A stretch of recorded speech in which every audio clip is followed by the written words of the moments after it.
नमस्कार भाई सभी दोस्तों को। मैं ओपी डाका एसएससी क्लासेस सीकर से आप सभी दोस्तों का एसएससी क्लासेस के इस यूट्यूब चैनल में हार्दिक स्वागत है, अभिनंदन है। जैसा कि अपन ने पीछे वाली कक्षा में मैथ्स में लाभ हानि पॉइंट है वो अपन ने स्टार्ट किया था और लाभ हानि में अपन ने कुछ बेसिक क्वेश्चन किए थे। क्रय मूल्य देता है, विक्रय मूल्य देता है, लाभ या हानि प्रतिशत ज्ञात करना, या क्रय मूल्य और विक्रय मूल्य का अनुपात देकर लाभ या हानि प्रतिशत ज्ञात करना, क्रय मूल्य और विक्रय मूल्य में संबंध देकर लाभ या हानि प्रतिशत ज्ञात करना। अब अपन बेसिक में अगला टाइप के बारे में डिस्कस करने वाले हैं और अगला जो टाइप है उसमें पीछे वाली कक्षा में क्रय मूल्य देकर लाभ या हानि प्रतिशत देकर विक्रय मूल्य अपन ने ज्ञात कर लिया और अब अपन बढ़ेंगे, आपको विक्रय मूल्य देकर क्या ज्ञात करना होगा, क्रय मूल्य ज्ञात करना होगा।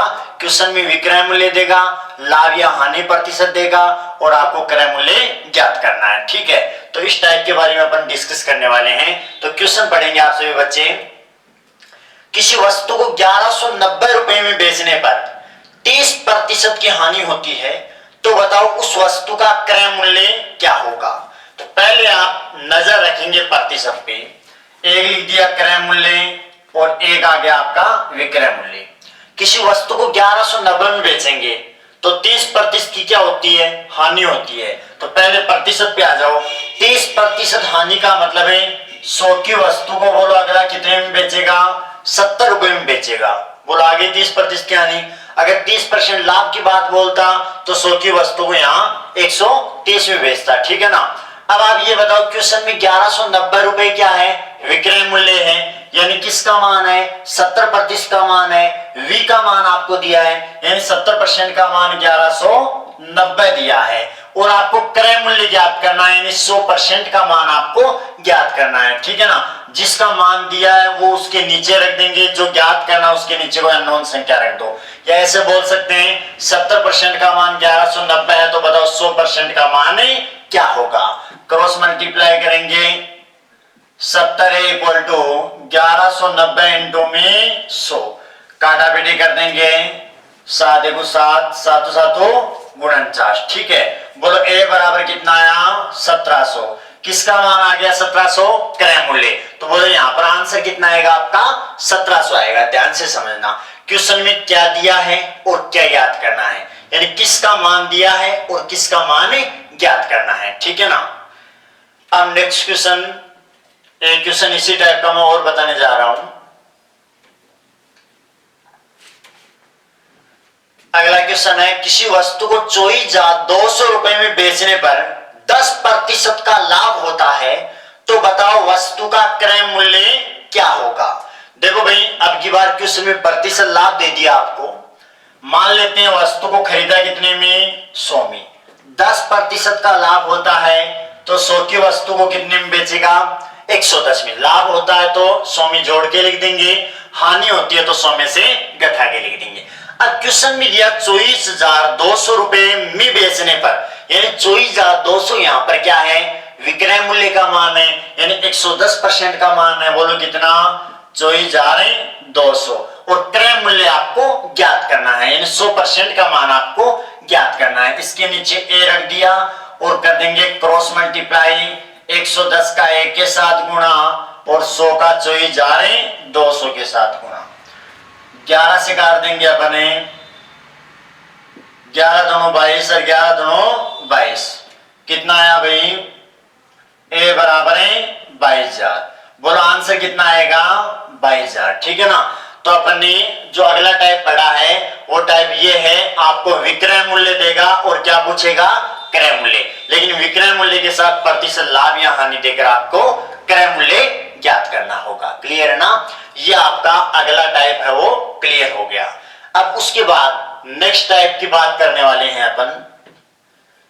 तो नेक्स्ट टाइप जो है वो क्या रहेगा, आपको 2 विक्रय मूल्य देगा, जिसमें एक विक्रय मूल्य का मान आपको क्वेश्चन में देगा और दूसरे विक्रय मूल्य का मान आपको ज्ञात करना है। कोई दिक्कत नहीं है, मेथड ऐसा का ऐसा ही रहेगा, भले आपको कितने विक्रय मूल्य दे दो। ठीक है ना। विक्रय मूल्य 1 2 चाहे विक्रय मूल्य 2 2। आप ये देखना प्रतिशत लाभ हानि के बारे में आप फोकस करते रहेंगे क्वेश्चन में और कौन से विक्रय मूल्य का मान दिया है, कौन से विक्रय मूल्य का मान ज्ञात करना है। बस इस पे आपको क्वेश्चन को जैसे आप पढ़ते हैं तो इस बात पे फोकस करना है कि कौन से विक्रय मूल्य का मान दिया है और कौन से विक्रय मूल्य का मान आपको ज्ञात करना है। ठीक है, तो नेक्स्ट क्वेश्चन पढ़ेंगे आप सभी बच्चे। अगला क्वेश्चन ये है, किसी वस्तु को 15% की हानि से बेचने पर 2550 रुपए प्राप्त होते हैं, तो बताओ 20% लाभ प्राप्त करने के लिए उसे कितने में बेचना चाहिए। यानी पहली बार बेच दिया 15% की हानि पर है तो उसको मिले 2550 रुपए, दूसरी बार ये चाहता है मेरे को 20% का लाभ हो तो मैं वस्तु को कितने में बेचूंगा, ये पूछा है। कोई दिक्कत नहीं है, पहले प्रतिशत लाभ या हानि आपको दिया है वो मान आप पुटअप करते जाएंगे यहां पर। तो बोलो 100 में तो वस्तु को खरीदा, पहले तो बेचा 15% की हानि यानी 100 की वस्तु को बेच दिया 85 में। ठीक है, फिर अगला बोल रहा भाई 15% की हानि पर नहीं बेचूंगा, मैं ये चाहता हूं 20% लाभ कमाऊं, इसका मतलब वो 100 की वस्तु को 120 में बेचेगा। ठीक है ना, तो एक बार तो 15% हानि की स्थिति आपको दे दी, एक बार 20% लाभ की स्थिति आपको दे दी। अब क्वेश्चन में मान दिया किसका है, 2550 रुपए। 2550 रुपए किसका मान है, क्वेश्चन में ये बोला है कि 15% हानि पर बेचने पर 2550 रुपए प्राप्त होते हैं, यानी 15% हानि वाला मान यही है ना। तो इसका मान कितना दिया है 2550, और अगला ये बोल रहा मैं 20% लाभ कमाऊं तो मैं कितने में बेचूंगा। यानी जब विक्रय मूल्य का मान 120 हो तब वास्तविक विक्रय मूल्य क्या होगा, जब प्रतिशत का मान 120% हो। तो 120% का मान आपको ज्ञात करना है। ठीक है, तो बोलो इसका मान दे दिया, इसका मान आपको ज्ञात करना है, ए रख दिया, क्रॉस मल्टीप्लाई कर दिया। बोलो क्लियर है ना। बस क्वेश्चन में ये फोकस करना है कि किसका मान दिया है और किसका मान आपको ज्ञात करना है। 15% हानि पर बेचता है तो 2550 रुपए मिलते हैं, 20% लाभ पर बेचना चाहे तो कितने रुपए मिलेंगे ये पूछा है। ठीक है ना, तो 120% का मान आपको ज्ञात करना है। क्रॉस मल्टीप्लाई कर दिया, 85 का 1 के साथ गुणा, 120 का 2550 के साथ गुणा, काटाकाटी करेंगे, 5 से काट दिया 5 में 25 और 5 को 5 और यह आपकी 0 कितना 17 5 85, 17 3 51, 12 यानी 36। बोलो ए बराबर कितना आया 3600। अगर वो 20% लाभ कमाने की बात बोलता है तो उसे वस्तु को कितने में बेचना पड़ेगा, 3600 रुपए में बेचना पड़ेगा। बोलो क्लियर है ना। तो समझना भाई ध्यान से, इसमें आपको विक्रय मूल्य 1 दे दिया और दूसरे विक्रय मूल्य का मान ज्ञात करना है। ठीक है, पहले फोकस करना है प्रतिशत पे कि भाई प्रतिशत लाभ हानि जो भी आपको क्वेश्चन में दी है उस पर फोकस करना है। नेक्स्ट क्वेश्चन पढ़ेंगे भाई आप सभी। किसी वस्तु को 10% लाभ पर बेचा जाता है तो उसे 12,100 रुपए प्राप्त होते हैं, उसे कितने में बेचे ताकि 20% की हानि हो। क्वेश्चन पीछे वाला ही है, बस लैंग्वेज टेढ़ी-मेढ़ी कर दी है। ठीक है, तो देखो भाई वस्तु को 2 बार बेच रहा तो क्रय मूल्य विक्रय मूल्य पहला, विक्रय मूल्य दूसरा। पहले वस्तु को 100 में खरीदा, बोलो पहली बार वस्तु को बेच रहा 10% के लाभ पर यानी 90। पहले प्रतिशत को देखो क्वेश्चन में, फिर अगला ये चाहता 20% की हानि हो, इसका मतलब 100 की वस्तु को बेचेगा कितने में 80 में बेचेगा। अगर वो 10% क्वेश्चन में ये दिया है किसी वस्तु को 10% लाभ पर, सॉरी तो 10% लाभ पर, तो बोलो 100 की वस्तु को कितने में बेचेगा 110 में बेचेगा। फिर ये बोल रहा 20% की हानि पर बेचे, तब बोलो 100 की वस्तु को कितने में बेचेगा 80 में। यानी लाभ होता है तो 100 में जोड़ के लिख देंगे और हानि होती है तो 100 में से घटा के लिख देंगे। पहले 10% लाभ की बात बोल रहा है तो 100 की वस्तु को 110 में, फिर दूसरी बार 20% हानि की बात बोल रहा है तो 100 की वस्तु को 80 में। अब 10% लाभ पर बेचता तो उसे 12,100 रुपए मिलते हैं, इसका मतलब 110% का मान कितना है 12,100। और फिर ये चाहता है कि भाई कितने में मैं बेचूं ताकि मेरे 20% की हानि हो, यानी 80% का मान ज्ञात करना है। क्रॉस मल्टीप्लाई कर दो भाई। ठीक है, 110 इंटू में ए बराबर 12,100 इंटू में 80, कैंसिल, 11 11 121, 11 8 88, बोलो 8,800 रुपए। आंसर कितना आया? 8,800 रुपए। यानी ऊपर वाले लाइन में तो प्रतिशत का मान आएगा और नीचे वाले जो लाइन है उसमें क्या आएगा? आपका संख्या आएगी, किसका मान दिया है, किसका मान ज्ञात करना है। ठीक है, नेक्स्ट क्वेश्चन पढ़ेंगे भाई आप सभी। अगला क्वेश्चन ये है, किसी वस्तु को 630 रुपए में बेचने पर 10% हानि होती है, तो बताओ 910 रुपए में बेचने पर उसे कितने प्रतिशत की लाभ या हानि होगी? यानी दोनों विक्रय मूल्य देती है, एक में प्रतिशत लाभ या हानि देती और दूसरा प्रतिशत लाभ या हानि का मान ज्ञात करना। कोई दिक्कत नहीं है, स्टेप ऐसी की ऐसी रहेगी, बस इसमें आपको ये देखना है क्या दिया है, क्या ज्ञात करना है। पहले 100 की वस्तु को अगला बेचेगा कितने में? पहला ये बोल रहा है कि 630 में बेचने पर 10% की हानि होती है। 10% हानि का मतलब 100 की वस्तु को 90 में, अब 10% हानि पर बेचता तो बोलो कितने में बेचता है? 630, यानी 90% का मान कितना है? 630 है। फिर अगला ये बोल रहा है कि भाई मैं 910 में बेचूं, दूसरी बार कितने में बेच रहा है? 910। अब बोलो 910 ऊपर रखेंगे नीचे रखेंगे, ऊपर तो प्रतिशत वाला मान आता है, नीचे जो वास्तविक संख्या है वो आती है, तो बोलो 910 में दोबारा बेच दिया। प्रतिशत लाभ या हानि का मान आपको ज्ञात करना है, तो बोलो ऊपर का मान आपको ज्ञात करना है। बोलो क्लियर है ना? क्रॉस मल्टीप्लाई 630 का 1 के साथ गुणा बराबर है 90 का 910 के साथ गुणा, 0 से 0 9 संति 63, 13 संति 91, बोलो कितना आया? 130। अगर यहां जो मान है वो 100 से ज्यादा आता है तो 100 से जितना ज्यादा होगा उतना लाभ होगा, यदि 100 से कम आता है तो 100 से जितना कम होगा उतनी हानि होगी। यदि 100 का 100 आता है तो नए लाभ और नए हानि। अब आप बताओ क्रय मूल्य कितना था? 100, और अब दूसरी बार बेचा कितने में? 130। 100 से कितने ज्यादा में बेचा? 30, यानी 30% ज्यादा का मतलब 30% क्या हो जाएगा? लाभ हो जाएगा। अगर यहां पर 90 आता, इसका मतलब 100 से कम आया, कितना? 10, तब उत्तर आता 10% की हानि। लेकिन इसमें कितना है? 130 है, तो 100 से कितना ज्यादा हुआ? 30 ज्यादा हुआ, तो आंसर कितना है? 30% का लाभ आ जाएगा। बोलो क्लियर है ना? देखो मेथड जो है सेम ही काम में आएगा लाभ आने में लास्ट तक, बस जिसके साथ तुलना करनी है उसको आप 100 मान के क्वेश्चन को हल कर सकते हैं। नेक्स्ट क्वेश्चन देखो भाई,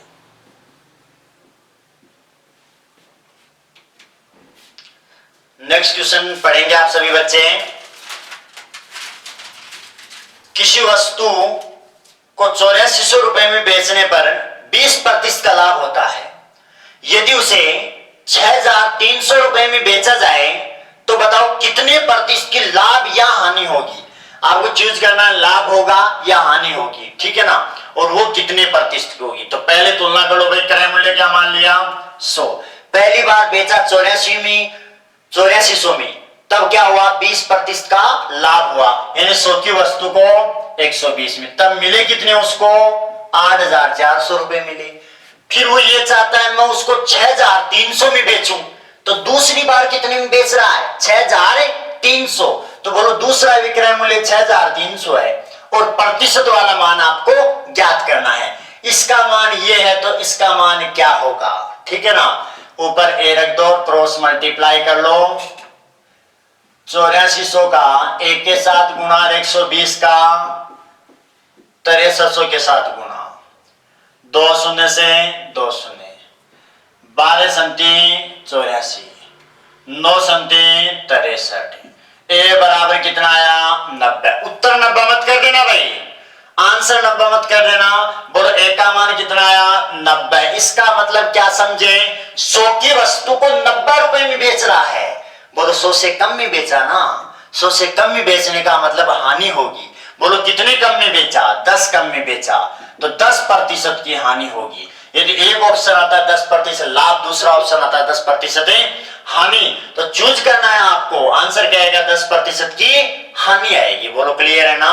इस प्रकार अपन ने एक विक्रय मूल्य देकर दूसरा विक्रय मूल्य ज्ञात करना वो भी कर लिया। एक विक्रय मूल्य देता है 1% का मान है, या दूसरा विक्रय मूल्य देता है दूसरा प्रतिशत वाला मान आपको ज्ञात करना है, था उसमें लाभ या हानि प्रतिशत ज्ञात करना है, उसके बारे में भी अपन ने डिस्कस जो है वो कर लिया। क्लियर है भाई। अगला टाइप जो है, अगले टाइप में क्वेश्चन में कम या अधिक नाम देगा, और कम या अधिक का मतलब होता है यहां पर विक्रय मूल्य का अंतर होता है। देखो भाई क्वेश्चन पढ़ेंगे आप सभी बच्चे।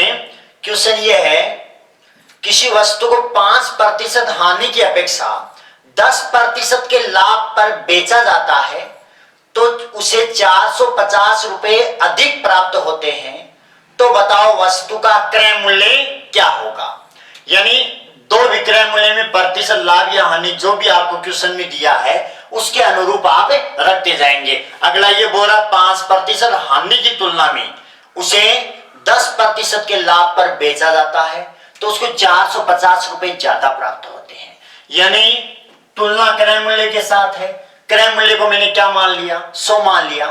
पहली बार 5% हानि, 5% हानि का मतलब बोलो बेचेगा कितने में, 95 रुपए में। फिर अगला बोल रहा है 5% हानि की तुलना में यदि मैं उसे 10% के लाभ पर बेचता हूं तो 10% लाभ का मतलब 100 की वस्तु को 110 रुपए में, तो मेरे को 450 रुपए अधिक प्राप्त होते हैं। अब देखो अधिक का मतलब ये विक्रय मूल्य जो है दूसरा वो पहले से ज्यादा है तब तो अधिक नाम आएगा। यदि दूसरा विक्रय मूल्य पहले से कम है तो क्वेश्चन में कम नाम आएगा। तो बोलो कम या अधिक का मतलब विक्रय मूल्य का क्या हो जाएगा, आपका अंतर हो जाएगा। तो बोलो अंतर का मान 450 आपको दिया है, लेकिन पहले आप यहाँ पर प्रतिशत का अंतर करेंगे। 110 में से कितना घटाएंगे, 95 घटाएंगे, कितना बचा आपका 15। तो 15% का मान कितना दिया है क्वेश्चन में, 450 रुपए अधिक प्राप्त होते हैं। तो अंतर का मान आ गया। सिस्टम से वैसा का वैसा ही रहेगा, यहाँ पर अंतर जो है वो जोड़ दिया है इसमें। अब देखो आपको ज्ञात क्या करना, जो ज्ञात करना है उसके नीचे ये रख दो। आपको ज्ञात करना है क्रय मूल्य, यानी 100 का मान आपको ज्ञात करना है, तो क्रॉस मल्टीप्लाई। 15% का मान 450 है तो 100% का मान क्या होगा, क्रॉस मल्टीप्लाई करेंगे तो 15 इंटू में ए इक्वल टू 100 इंटू में 450, काटा पीटी कर देंगे। ए बराबर कितना आया, 3000। बोलो वस्तु का क्रय मूल्य कितना आ गया, 3000 रुपए आ गया। क्लियर है ना भाई। ध्यान देंगे क्वेश्चन ऐसा ही है, लैंग्वेज थोड़ी आगे पीछे करके अगला क्वेश्चन अपन पढ़ेंगे। अगला क्वेश्चन ये है, किसी वस्तु को 15% लाभ पर बेचा, यदि उसने वस्तु को 18 रुपए कम में बेचा होता तो उसे 10% का लाभ होता, तो उसने वस्तु कितने रुपए में खरीदी, ये बोल रहा है। दोनों लाभ दे दिया, कोई दिक्कत नहीं है, दोनों लाभ दो चाहे दोनों और हानि दो, चाहे एक लाभ एक हानि दो, चाहे पहले हानि या बाद में लाभ दो, कोई फर्क नहीं पड़ेगा। क्वेश्चन में जो दिया है आप उसको पुटअप करते जाएंगे। यहां पर 100 रुपए में वस्तु को खरीदा, पहली बार अगला ये बोल रहा है कि 15% लाभ पर बेचा, यानी 100 की वस्तु को कितने में बेचा, 115 में, तो उसे 18 रुपए, यदि वो 18 रुपए कम में बेचा होता, क्वेश्चन की लैंग्वेज पहले कर दी है, 18 रुपए कम में बेचा। पिछले वाले क्वेश्चन में ये लास्ट में लिखा हुआ था, कोई फर्क नहीं पड़ेगा, बस क्वेश्चन की जो लैंग्वेज है उसको समझते जाओ। 18 रुपए कम में बेचा होता तो उसे 10% का लाभ होता, यानी प्रतिशत लाभ लिखना आपको यहाँ पर 110 लिख दिया, ठीक है। 18 रुपए कम में, तो बोलो कम नाम आ गया, क्योंकि ये विक्रय मूल्य दूसरा जो पहले से क्या है, कम है। तो बोलो कम या अधिक का मतलब विक्रय मूल्य का अंतर, अंतर कितना आया, 115 में से 110 कितना आया, 5। क्लियर है ना। अब 5 का मान क्वेश्चन में कितना है, 18 है। 18 रुपए कम में बेचा होता, तो 5% का मान 18 है, तो 100% का मान ज्ञात करना है। यहां पर यदि आपको 15% लाभ का मान ज्ञात करना होता है, इसके नीचे ए रख के क्रॉस मल्टीप्लाई। 10% लाभ का मान ज्ञात करना होता है, इसके नीचे ए रख करें क्रॉस मल्टीप्लाई, ठीक है ना। तो आपको क्रय मूल्य ज्ञात करना है, तो 100 के नीचे ए रखा cross multiply. 5 equal to 100 into में 18, ये 20 बन जाओ 100। ए बराबर कितना है, 18 दोनों 36, 360 रुपए। बोलो वस्तु का क्रय मूल्य कितना आ गया, 360 रुपए आ गया। क्लियर है ना? बोलो यहां तक जितने भी टाइप पढ़ाए हैं वो आपको बढ़िया तरीके से देखने हैं। अपन ने टाइप अंतर तक हैं वो कर लिए हैं, ठीक है। आगे जो टाइप आएंगे वो अगली कक्षा में अपन पढ़ेंगे। और जुड़े रहने के लिए एसएससी क्लासेस सीकर के इस यूट्यूब चैनल को सब्सक्राइब कीजिए और बेल आइकन दबाइए, ठीक है ना। और आज जो नए बच्चे जुड़े हैं वो पीछे वाला वीडियो अपना जरूर देख लें ताकि पूरा कंप्लीट समझ में आ जाए। ये अपना लाभ हानि का पार्ट नंबर 2 हो गया, ठीक है भाई।